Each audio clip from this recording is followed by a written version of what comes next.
बिस्मिल्लाहिर्रहमानिर्रहीम। मेरा नाम डॉक्टर फैसल है। आज हम बात करेंगे कि अगर आपको आपके घुटनों के अंदर सोजिश का मसला रहता है, आपके घुटने सूजे हुए रहते हैं, तो इसकी क्या वजह होती है और इसको किस तरह से आप ठीक कर सकते हैं।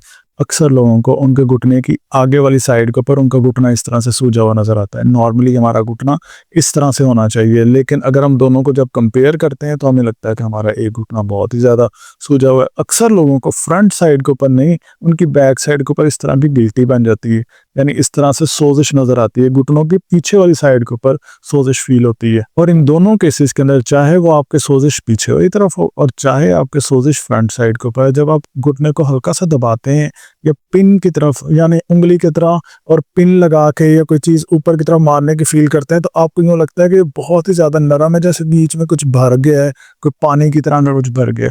तो इसकी ना मुख्तलिफ वजूहात होती हैं। एक वजह होती है जिसे हम कहते हैं बैकर सिस्ट। आप अगर इस तस्वीर को देखें, आपने ना ये देखना है कि इन सारी वजूहात में से आपकी वजह कौन सी है जिसकी वजह से आपको आपके घुटनों के अंदर सोजिश रहती है। फिर आपने उस एक वजह का, जो मैं लास्ट के ऊपर आपको इलाज भी बताऊंगा कि किस तरह से उस हर एक वजह को ठीक करना है, तो वो फिर अपनी वजह के अकॉर्डिंग फिर जो आपका ट्रीटमेंट होगा वो आपने इलाज करना है। अब जो पहली जो चीज़ है ना कि घुटनों की जो बैक साइड के ऊपर, जो पिछली साइड के ऊपर इस तरह से गिल्टी की तरह की, इस तरह की जो गिल्टी की तरह की सोजिश फील हो रही है, बेसिकली क्या होती है, ये होती है बैकर सिस्ट। बैकर सिस्ट का मतलब होता है कि हमारी ये जो घुटने वाला जो जोड़ है, इस जोड़ के बीच में जो पानी है ये यहाँ से खिसक के पीछे की तरफ चला गया। ठीक है, अब यहाँ पे जाके इसने एक गिल्टी बना दी। गिल्टी को हम मेडिकल में या इंग्लिश में हम कहते होते हैं सिस्ट, और इस सिस्ट का खास नाम होता है बैकर सिस्ट। अगर ये बैकर सिस्ट बनी हुई हो, इसे ठीक करने का तरीका ये होता है कि हमने ना इसमें खला लेके आना है। खला कैसे लेके आना है कि हम इसमें गैप लेके आएंगे, वो वर्जिशें करेंगे जिससे इसके अंदर गैप आए। जब ये गैप आएगा ना तो ये वाला पानी वापस अपनी जगह के ऊपर आ जाएगा। और वो गैप लाने का तरीका ये है कि आप अपने ना टखनों के साथ इस तरह से 2-2 किलो के, 2.5 किलो के वेट बांध के, वजन बांध के सिर्फ बैठ जाए। जब आप बैठ जाएंगे ना तो नीचे वाली हड्डी नीचे की तरफ खिंच जाएगी। जब ये खिंचेगी यानी कि जब ये वाली मूवमेंट हो जाएगी, यानी कि इस तरह से घुटने जब खुल जाएंगे, तो हमारा जो पीछे की तरफ यहाँ पे सिस्ट बनी हुई, जो पानी बना हुआ है, ये वापस अपनी जगह के ऊपर चला जाएगा। एक चीज। नंबर 2, अगर आपके घुटने बहुत ज्यादा सूजे हुए हैं फ्रंट साइड से, तो आपके घुटनों में पानी भर सकता है, घुटनों के अंदर फ्यूजन हो सकती है। ये जो घुटनों के अंदर फ्यूजन होती है, इसके लिए बहुत सारे लोग इंजेक्शन लगवा के, टीका लगवा के, वो वाला टीका भरवा लेते हैं उस पानी के साथ। फिर उसके बाद इस तरह से अपने घुटनों के अंदर से पानी निकलवा लेते हैं कि घुटने में से टीका लगवा के पानी बाहर निकाल लिया। मैं आपको रेकमेंड करूंगा, जो मैं भी आपको ना आगे चीज़ें बताता हूँ कि किस किस तरह से इसको मैनेज करेंगे, पहले तो आप इसको पहले समझें।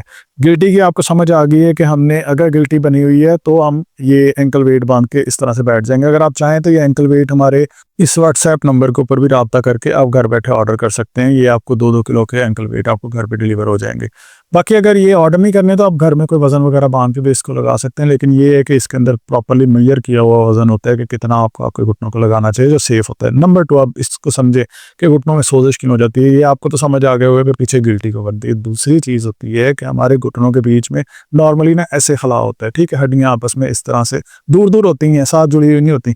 लेकिन जब हम अपना एक्सरे करवाते हैं कुछ अरसे के बाद, जब हमारे घुटनों में दर्दें हो जाती हैं, टक टक की आवाज़ें आना शुरू हो जाती हैं, तो घुटनों की हड्डियाँ आपस में जुड़ी होती हैं। अब सोजिश क्यों होती है? जब घुटने आपस में जुड़ते हैं, जब हड्डियां आपस में जुड़ जाती हैं, जब बोन एंड बोन आ जाता है, जब हमें आर्थराइटिस हो जाता है या घुटनों की ग्रीस कम हो जाती है, हड्डियां आपस में जुड़ जाती हैं। अच्छा, जुड़ जाती हैं ऐसे नहीं जुड़ जाती, बिल्कुल पास आ जाती हैं। जब हम मूवमेंट करते हैं ना, अपने घुटने को मोड़ते हैं, उठ के चलते हैं, वॉशरूम जाते हैं, तो ये हड्डियां आपस में रगड़ती हैं। जब हड्डियां आपस में रगड़ती हैं ना, तो उसका नुकसान ये होता है कि हड्डियां आपस में रगड़ रगड़ के ना इस तरह नोकदार हो जाती हैं। अब ये चोट लगती है किसी भी जगह पे, जब भी चोट लगती है सोजिश होती है। यानी कि मेरे अगर यहाँ पे जोर से कुछ लग जाए, यहाँ पे सोजिश हो जाएगी। मैं जा रहा हूँ, मेरा सर जो है ना किसी दीवार के साथ लग गया, यहाँ पे सोजिश हो जाएगी। बच्चा नीचे गिर जाता है, चोट लगती है, वहां पे सोजिश होता है डिफेंस मैकेनिज्म। हमारे जिस्म का डिफेंस मैकेनिज्म होता है, कहीं पे भी चोट लगी ना सोजिश हो जाएगी। सोजिश का काम होता है कि अब जब सोजिश होगी ना, वहां पे खून की रवानी ज्यादा हो जाएगी, ताकि वहां पे हीलिंग प्रोसेस स्टार्ट हो सके, वहां पे जो मसले मसाइल है ना, वो जो चोट लगने से ना वो ठीक हो सके। अब फिर तो आप ये कहेंगे कि यार फिर तो सोजिश होना अच्छी बात होती है। बिल्कुल अच्छी बात होती है, लेकिन एक्यूट सोजिश, एक्यूट इन्फ्लेमेशन जो है ना अच्छी चीज होती है।